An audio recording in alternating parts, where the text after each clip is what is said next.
It's been 6 weeks of great conversation. Hello and welcome to another episode of JN Circle Catch Up. I'm Dahlia Harris. How are you doing? Listen, today we're going to catch up with Mrs. Carmen Johnson, and she's president of the Nurses Association of Jamaica. As we usually do, we're going to give you a recap of some of the things that have happened this week as far as COVID-19 is concerned. We're now heading closer to 500 cases. There are two additional deaths, unfortunately, bringing the total number of deaths to 9. But there is hope. Thankfully, there are several people who have recovered, and more people are recovering every day. And so we remain positive. On the educational front, you'd have heard that school will continue online until July 3, but in September, institutions will open their doors. So an extended summer break for the students and the teachers, and I'm sure they're pretty happy about that. The remaining PEP assessment will not go ahead as scheduled. What will happen instead is that PEP students will be placed based on a mix of past assessments that will include their literacy and numeracy assessments from grade 4, grade 5, and some of the assessments from grade 6. The government has entered into an agreement with Ready TV, so they will be providing internet to some rural communities where schools are present, so that thousands of students who were not able to benefit from online learning will be able to do so now. So thank you so much, Ready TV. On the Caribbean level, CARICOM is yet to decide what will be the approach for CSEC and CAPE students. It's a very important time for them, and CARICOM wants to make sure that when it's done right. And so we're waiting to hear from them as well on how they will be assessed. Tough times for all of us. And can you imagine how tough it is for the nurses who are on the front line? So this afternoon, we're going to be talking to Carmen Johnson, and she'll be sharing some of the challenges and some of the victories they've had fighting this disease. And also she can tell us about how JN Group has donated over $1 million to assist them. Hello, Carmen Johnson. Welcome to JN Circle Catch Up. Hello, Dale, and good morning to everyone. Good afternoon to everyone. Thank you for joining us. I'm good, thank you. How are the nurses? What are some of the major challenges that you've been facing on the front line in this fight against COVID-19? The greatest all nurses are not doing too badly. Most are coping well. We still have some who are not coping very well. Fear factor, we're all human beings. The greatest challenge that we have presently, twofold. One is the fact that we still continue to have some level of discrimination, both in and out of the care facilities. And the reason for that we are getting is a fear factor. That person's fear catching COVID-19. And one of the things that they see our nurses as one of the transmission mode of the disease. And so you find out that those who are actively caring for the patients who are in the healthcare setting and those who are out in primary care, they continue sometimes to feel as if persons are not appreciating and understanding what they're doing. And that includes some of those of us around ourselves. But nevertheless, they're trying to cope, and we have said to them, seek to see how they take care of their mental health. We have been available to them to encourage and to provide counseling. And we have had other persons who have come on board to assist with counseling whenever they need it, and to join the sessions, to have sessions on how to take care of your mental health. The other challenge, especially for my primary care individuals, is that based on the fact that they have to participate in the whole case, where you have to now locate the individuals who are out there in the community, and so they have to be doing the contact tracing. Their main concern, they don't mind working long hours and beyond, but their concern is for those who have children. They are just not able to assist their children, and they feel real bad about it. But what we're doing, we have been encouraging them, despite that they don't have extended family members to assist them with the schoolwork that comes to the children, is to seek to see how they get the children to do it. Maybe WhatsApp it to them, take a picture, and when they have a little downtime, if they do, then they can review it, or seek to see if some schools or educators have that wherewithal to maybe get it back to review it and to give them some guidance. But that's one of the major challenges that they have expressed. Transportation for some of our rural areas continue to be one of our greatest drawbacks for those who are in some of the rural parishes like Hanover. Mhm. And so we continue to say to our employers to seek to see how they can provide some more assistive transportation for these individuals to get to safe locations to and from work and then to get their other transportation home. Yeah. But all in all, we are coping. Our in-service education officers and our infection control nurses continue to do the education on a daily basis and weekly basis in our healthcare facilities so that persons understand what it is and continue to understand how to take care of themselves and not to allow themselves to become vulnerable where they become exposed.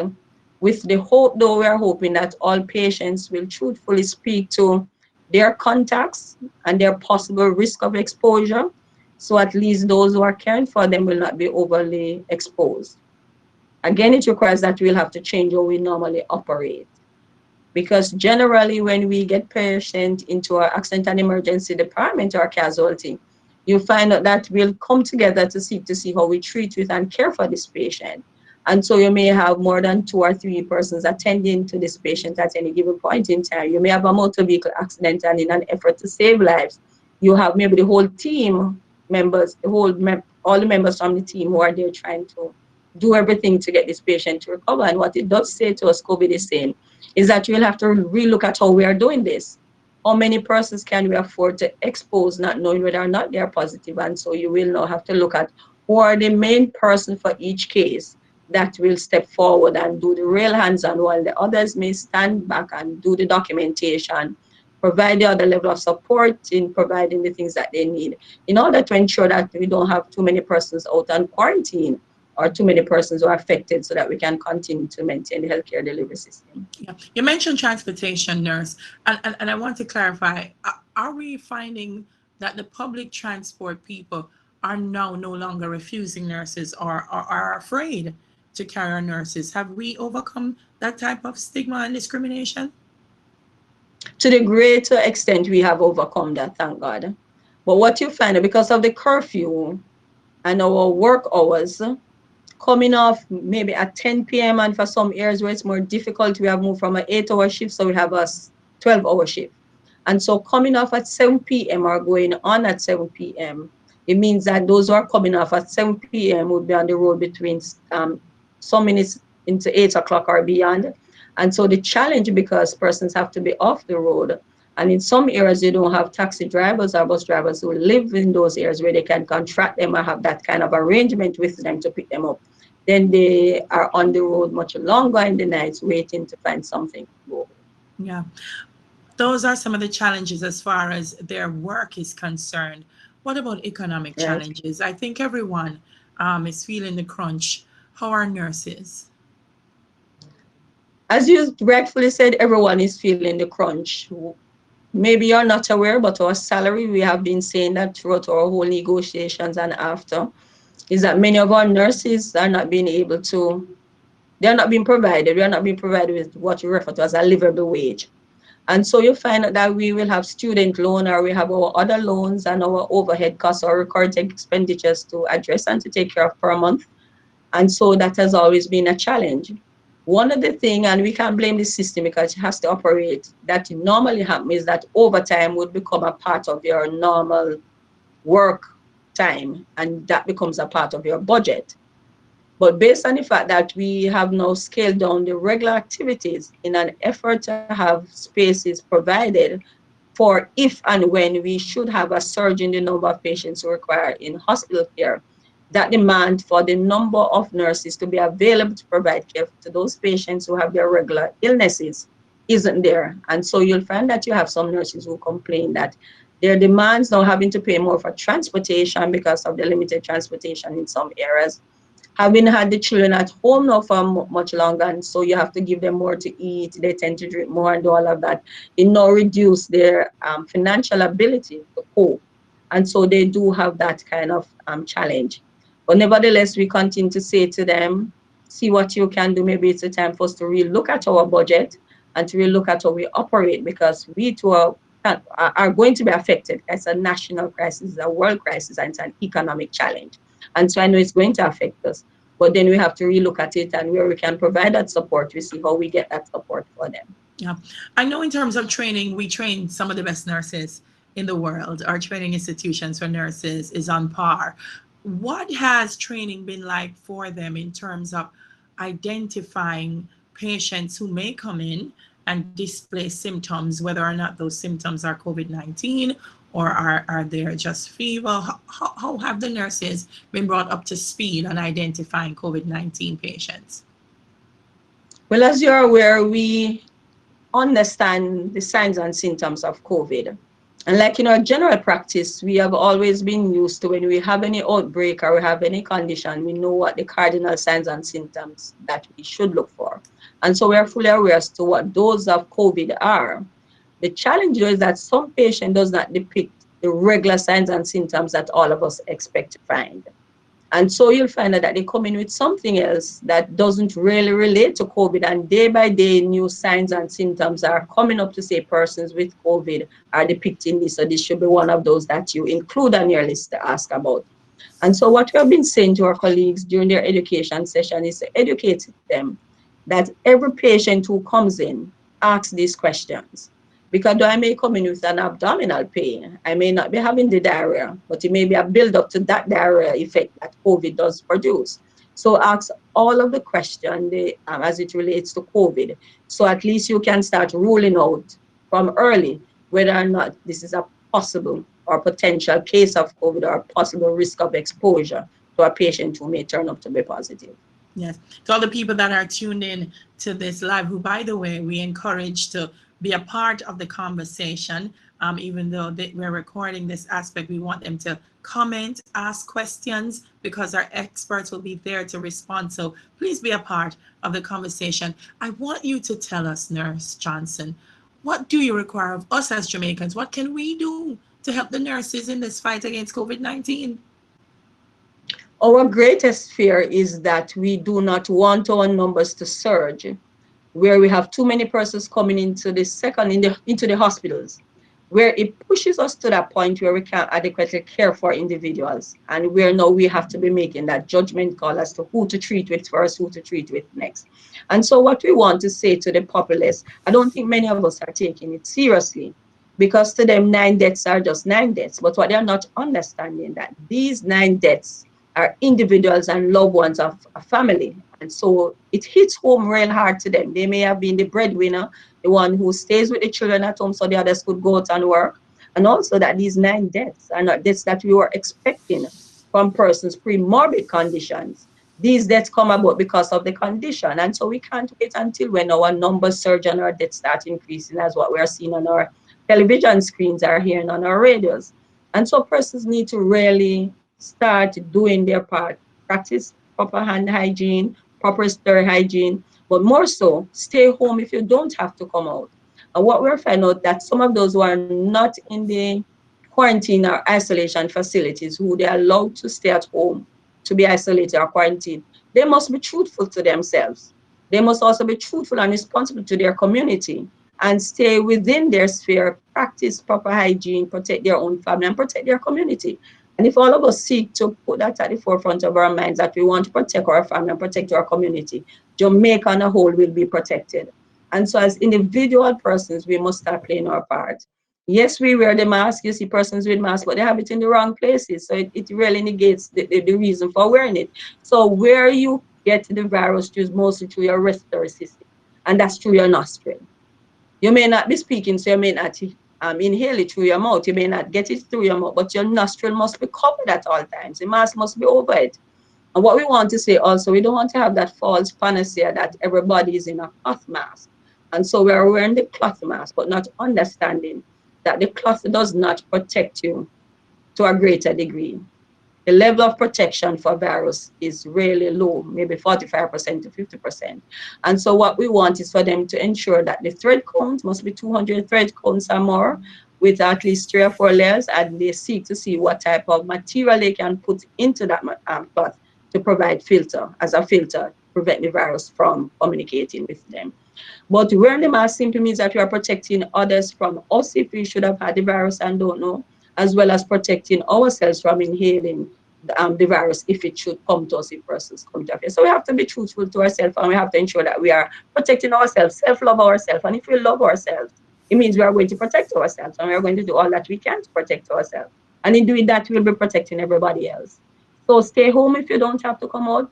As our nurses have put it, stay home. We come out for you. We want you to stay home for us so that we can care. Because what we really want, we want to give everybody a fighting chance when they get it, to get well.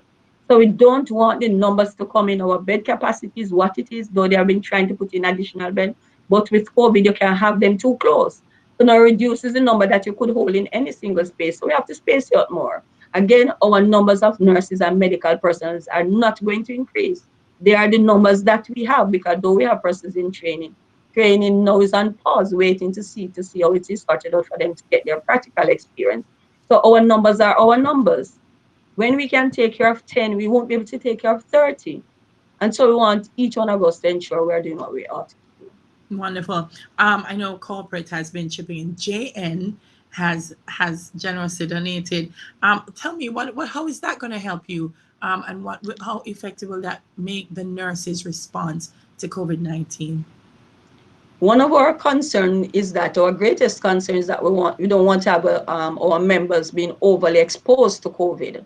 So we were trying to see if we could source N95 masks, where we could purchase some and have them in store just in case any health facility runs low, that we are not able to get at this given point in time.